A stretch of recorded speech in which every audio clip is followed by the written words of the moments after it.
Con este 13º Foro de Recursos Humanos del Cronista Comercial y la revista Apertura, con la compañía de la Universidad del SEMA. Y en este momento vamos a hablar sobre la situación laboral, la situación de las paritarias, la negociación salarial, las dificultades de empleo también en el marco de la pandemia.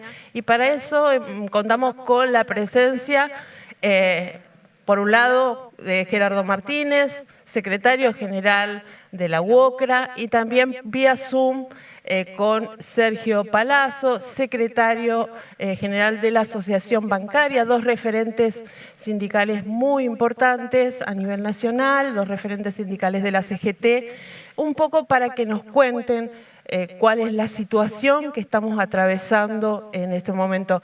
Gerardo, te hago entonces la primera pregunta. ¿Qué análisis haces hoy después de un año largo ya transitando esta situación y con perspectivas difíciles respecto de cuándo vamos a salir y cómo vamos a salir de todo esto? Sí, bueno, antes que nada quiero agradecer la invitación, quiero saludar también a mi amigo Sergio Palazzo, con quien nos toca muchas veces generar todo un debate en el campo sindical a partir de los temas que muy bien vos planteaste y que son en rigor los temas centrales que se tienen que definir en Argentina atendiendo la necesidad que significa la cultura del trabajo y el impacto y los daños colaterales que genera esta pandemia. Indudablemente todos vivimos el día a día o el mes a mes con mucha incertidumbre. No es una incertidumbre local, es una incertidumbre mundial, a tal punto que ayer se inauguró la conferencia de la OIT, que por primera vez en la historia, desde que surgió la OIT, que cumplió 100 años, se hace por plataforma. O sea, te puedes imaginar que ese impacto y todo ese andarivel genera una reducción en cantidad de gente, porque normalmente en cualquier conferencia de la OIT se acercaban alrededor de 6.000 participantes, en cada año. Esta vez se redujo a 1.200 y por plataforma estamos tratando de generar una síntesis de los temas fundamentales para resolver esta ecuación que se presenta con el impacto que genera esta pandemia. Indudablemente la realidad que se da en los países emergentes o en vía de desarrollo es muy diferente a la que se da en los países centrales. Creo que esta pandemia pone en evidencia que no todos estamos en igualdad de condiciones. Bueno, lo vemos con las vacunas, por ejemplo, ¿no? Por eso, entre las vacunas y que la verdad que la diferencia se nota cuando hay un Estado robusto o cuando hay un Estado débil, o como en el caso de Argentina, expuesta a un empréstito de casi más o menos 50.000 millones de dólares, incluyendo lo que se debe al Club de París y a otros organismos financieros, que generan un impacto muy fuerte en el desarrollo estructural de nuestro país, que venimos trayendo problemas no solamente de lo que significa este empréstito, sino que venimos trayendo un montón de problemas de arrastre. Sí. Y creo que lo importante en el campo sindical, y creo que con esto compartimos con Sergio, una cosa son las cuestiones ideológicas, políticos partidarias, y otras son las cuestiones estructurales que tenemos que resolver.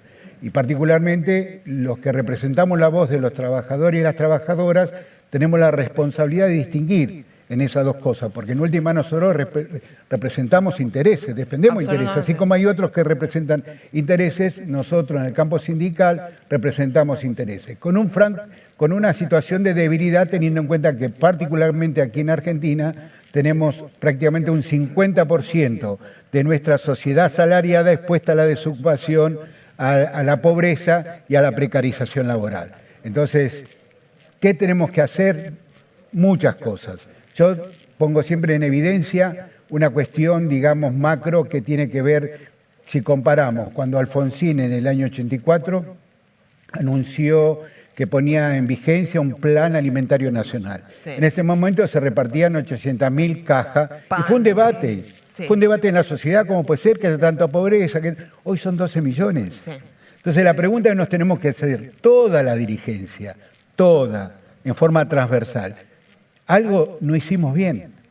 no es un problema de uno, es un problema en cadena. Si hay una cadena de suministro del fracaso, es la que tenemos que analizar en ese contexto, porque hoy tenemos una situación inimaginable y que, que no le corresponde al nivel de los contenidos de producción, de riqueza que tiene la Argentina.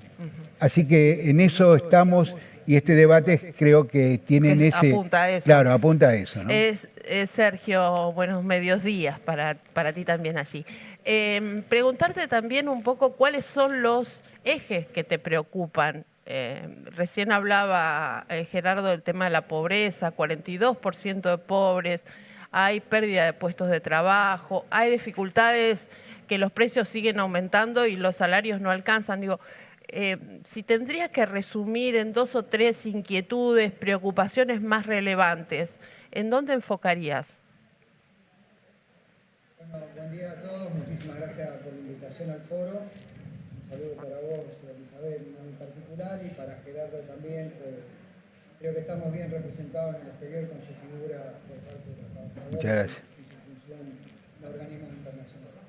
Mira, si tuviera que resumirlo, obviamente uno empieza por la salud. A mí me preocupa mucho la posibilidad de que lleguen rápidamente las vacunas necesarias, que muchas veces son negadas porque, como explicaba recién Gerardo, la robustez de algunos estados hace que tengan, y fuera denunciado esto por la Organización Mundial de la Salud, que el 90% de las vacunas las habían comprado los 10 principales países, tal cual, o entre 10 principales países. Y algunos tienen 7 por cada persona. Lo segundo, claramente, y en el contexto de una retracción económica a partir del confinamiento que implica esta pandemia, a mí me preocupa obviamente la situación laboral, la situación de los puestos de trabajo, la situación del ingreso en la Argentina, y dentro de ese marco yo quisiera hacer un llamado de atención, ¿no? Y particularmente en este año, porque el Estado ha ido en consonancia con sus recursos tratando de ajustar algunos gastos y elaboró un presupuesto en el orden del 29% de inflación, haciendo algunos ajustes. Quiere decir que tanto los parlamentarios argentinos que tuvieron que votar como el Estado hace un esfuerzo. Las organizaciones sindicales hacemos un esfuerzo, que es tratar de concertar con previsibilidad acuerdos salariales en el marco de esa pauta inflacionaria, más allá que tenemos cláusula de revisión cada una de nuestras paritarias para discutir en caso de que exceda la inflación. Pero si hemos estado en el orden del 29% todos, es inexplicable que haya una parte de la Argentina, particularmente los formadores de precios y en particular los formadores de precios alimentarios, que no tengan esa misma consideración y la inflación siga creciendo o esté en un nivel de 4%. Y dentro de esto, más allá de la crítica a quienes desde las grandes corporaciones no ayudan teniendo previsibilidad en materia salarial y previsibilidad en los gastos del Estado, también tiene responsabilidad el Estado y a mí me preocupa, porque el Estado debe controlar los precios y creo que no lo está haciendo bien. Si vos mirás hoy día, tenés 10 herramientas u organismos para controlar precios. Precios cuidados con acuerdo de precios, que son 500 productos en 120 categorías, tenés controles en territorio de la Secretaría de Comercio, tenés precios máximos, tenés acuerdo de la carne, que son hasta 8.000 toneladas, que es el 5% nada más que del consumo interno. Aumentó, sí. Tenés el CIPRE, que es un sistema informático para política de reactivación económica, donde las empresas deben declarar los precios y stock. Tenés el Consejo Federal de Comercio Interior, tenés el CIFERI, tenés la ley de góndola, la ley de defensa de competencia y la ley de defensa de consumidor, por nombrarte algunos. Sí. Sin embargo, parece que no controlan. Parece que no controlan porque los precios se disparan. Y tampoco tienen razón de dispararse y es lo que me preocupa. Si tomás la inflación de abril, el tipo de cambio creció 1.9%. Si tomás la referencia salarial de un 29%, está en el orden del 2,4%. Y si tomás tarifa, prácticamente en un año no hubo inflación. Entonces, que alguien me explique por qué la inflación es el 4,3% y qué están haciendo los organismos de control para que así no sea. Y además... ¿Vos crees que es un problema solo de falta de control o también falta de compromiso de sectores empresarios que, digo, por un lado, públicamente se comprometen con un acuerdo de precios y salarios, pero después eso en la práctica no existe? Sí, por eso hizo referencia primero al sector empresario que no cumple y que teniendo los elementos de que el Estado ajustó sus gastos y el sector sindical le dio previsibilidad haciendo acuerdos en el orden de esa pauta inflacionaria del 29, disparan los precios. Y lo segundo es, ante esa disparada de precios, la inacción de algunos organismos del Estado encargados de controlar esos precios. Son dos cuestiones. Y obviamente lo otro, en el mundo laboral, es el teletrabajo, ¿no? Y el impacto en el teletrabajo, el home office, y el impacto que tiene, el impacto que va a tener en el empleo y el impacto en las condiciones de trabajo del que tiene empleo y en el impacto en las condiciones de trabajo de los nuevos empleos que se generan con este sistema de teletrabajo. A mí me preocupa mucho, celebro que la Argentina haya sancionado una ley de teletrabajo. Que no está del todo reglamentada, hay que aclarar también, ¿no? Que se ha reglamentado en solo algunos aspectos. Sí, ayer estuve en una reunión con el ministro de Trabajo de la Nación y le hice una pregunta concreta sobre eso porque estamos empezando a discutirlo en mi actividad. Respecto a la vigencia o no de la ley a partir de esa resolución que sacaron, medio como que quedaba con un paraguas, me dijo que está plenamente vigente. Así que nosotros vamos a avanzar en nuestra organización, reclamando, por supuesto, el principio de voluntariedad, el principio de reversibilidad cuando uno quiera volver a trabajar.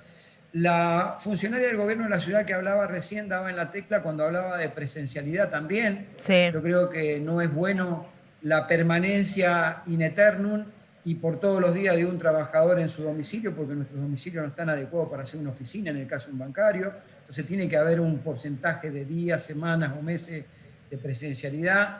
Hay que hablar de los gastos de infraestructura que tiene que tener un trabajador para adaptar su casa a una oficina. Hay que hablar de los cuidados a cargo que se tiene y de la provisión de datos a las entidades sindicales de quienes están efectuando teletrabajo, porque muchas veces disfrazado de la confidencialidad de datos no te lo dan y después perdés el vínculo con el trabajador y solo te enterás si lo echaron o si lo explotan por un mail, ¿no? A mí me preocupa, mirá, hay un informe de la ONU, ahí está Gerardo que seguramente sabe mucho más que yo en esto, pero hay un informe de la ONU que dice que va a crecer el empleo global en 20% hasta el 2035 por el impacto tecnológico y en el 40% hasta el 2050. Es un organismo internacional. Después está el Citibank, que te dice que el 57% de los puestos de trabajo de la OCDE van a transformarse o perderse a partir del impacto tecnológico. Y después tenés un economista muy famoso en materias tecnológicas como Robert Skidesky, que te dice que la pérdida de empleo en ese periodo también va a ser entre un 9 y un 47%. Ahí me genera algunas consideraciones. La primera es que estamos de un fenómeno de magnitud, claramente, con lo que se denomina la cuarta revolución industrial.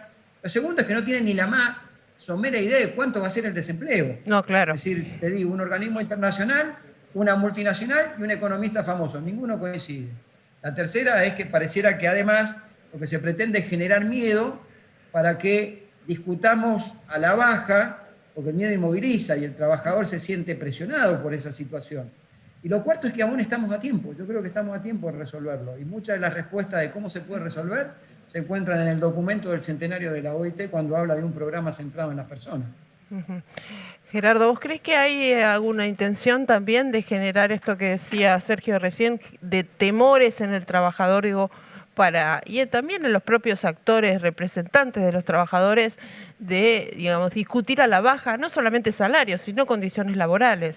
Mirá, yo creo que reina la incertidumbre por doquier y, por supuesto, lo importante es que los dirigentes sindicales tenemos que estar en la cresta de la ola, capacitándonos, orientándonos en un proceso de un nivel de cambio tan importante como el que se está dando, tanto por lo que significa la globalización, los motores de la globalización y el impacto que ha generado o que sigue generando esta pandemia.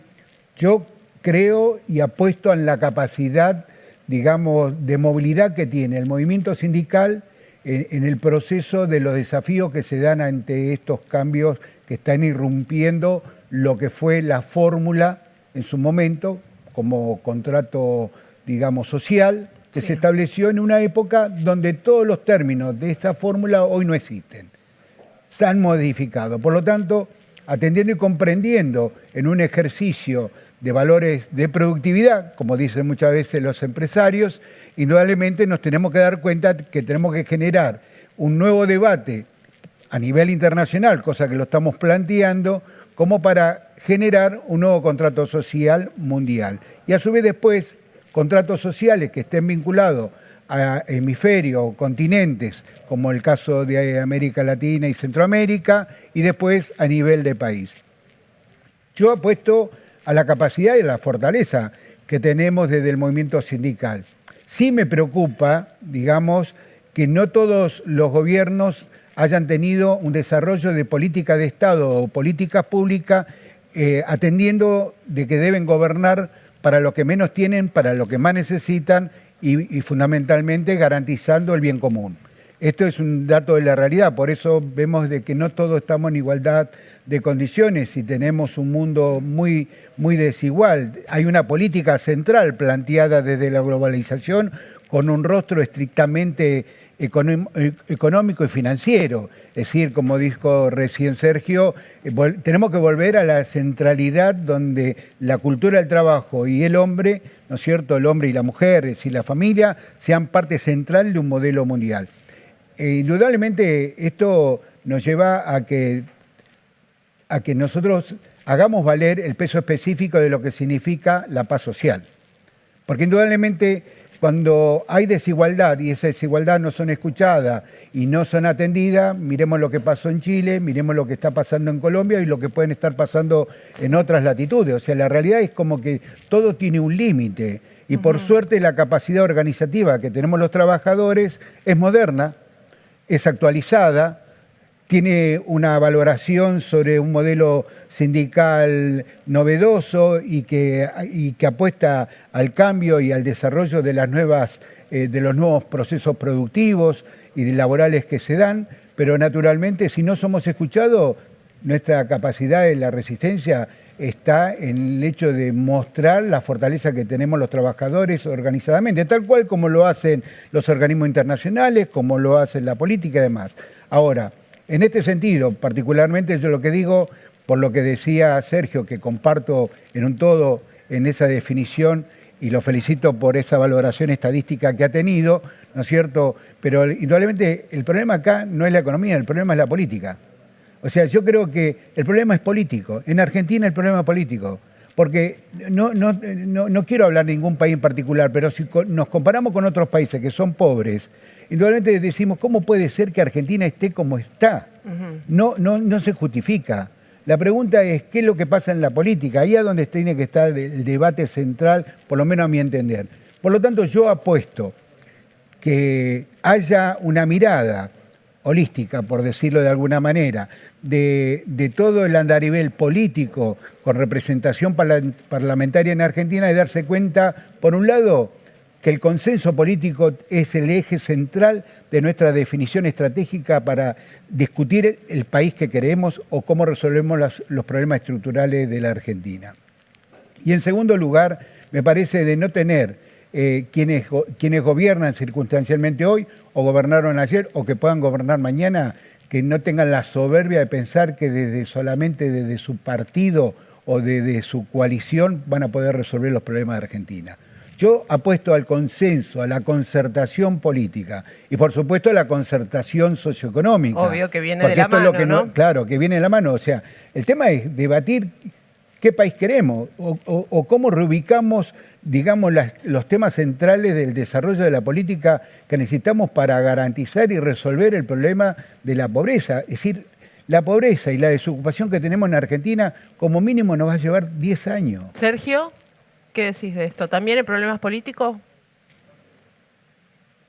Sí, claramente coincido que la definición es política. En todo caso, la economía es la que dispone de recursos que los asigna la política, ¿no? Siempre lo he dicho, creo que era Clinton el que tenía ese cartel famoso atrás que decía, es la economía estúpido, es al revés, es la política, no es la economía. La política es la que define el modelo del país y creo que hay que buscar en ese ámbito las coincidencias necesarias aún entre los distintos partidos políticos que no piensen igual para construir una Argentina futuro. No podemos seguir que cada 4 años se cambia el libro, cada 8 se cambia el librito y parece ser que las soluciones son las que mágicamente vienen a impulsar a algunos porque eso ha ocasionado en la Argentina una degradación de la sociedad muy fuerte, de 800.000 cajas pan que hacía referencia a Gerardo, a 12 millones de planes. Bueno, ahora hay un estamos número con que hay que 4 explicar, millones ¿no? de tarjeta alimentar. Más. Más. Sí. Es un impacto muy fuerte cuando uno mira las tasas de desempleo y cuando uno mira también, yo por eso cuando hacía referencia recién al miedo que a veces se trata de impulsar, es precisamente porque mi temor es que este impacto tecnológico lo que genere sean empleos de baja calidad. Si Claro. no, mirá lo que está pasando en la pandemia. Los empleos que han proliferado son empleos de mucha gente que no tiene ni siquiera una RT que lo cubra, ni siquiera tiene condiciones de trabajo. La gente se acostumbró a pedir por teléfono y que te lleven a tu casa y nadie se pregunta con conciencia si ese trabajador o trabajadora que te lleva un paquete a tu casa porque no puede salir, tiene seguridad social, ¿no? Sí. Mirá, Sí. una breve referencia, casi anecdótica.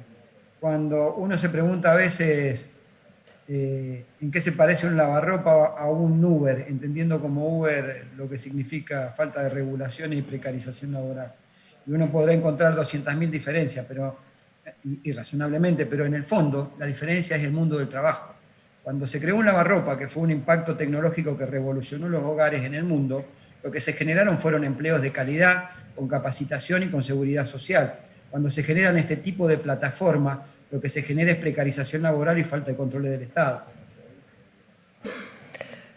Sergio Palazzo, Gerardo Sí. Martínez, muchísimas gracias por acompañarnos en este 13º foro del Elizabeth, diario. si me permitís, puedo decir algo muy chiquito. Sí, cómo no, por supuesto. Dentro de los motores de la globalización, si hay algo que no se puso en riesgo, es la renta empresaria. En el mundo no se puso en tela de juicio. Sí se puso en tela de juicio las condiciones sociolaborales y el nivel de ingreso del poder adquisitivo de los trabajadores. Por lo tanto, me parece que el debate tiene que ver cómo reconstruimos ese contrato social. Es necesario, si no, no tenemos destino. Por lo menos eso es lo que pensamos nosotros, a nivel mundial y a nivel de nuestro país, porque es fundamental.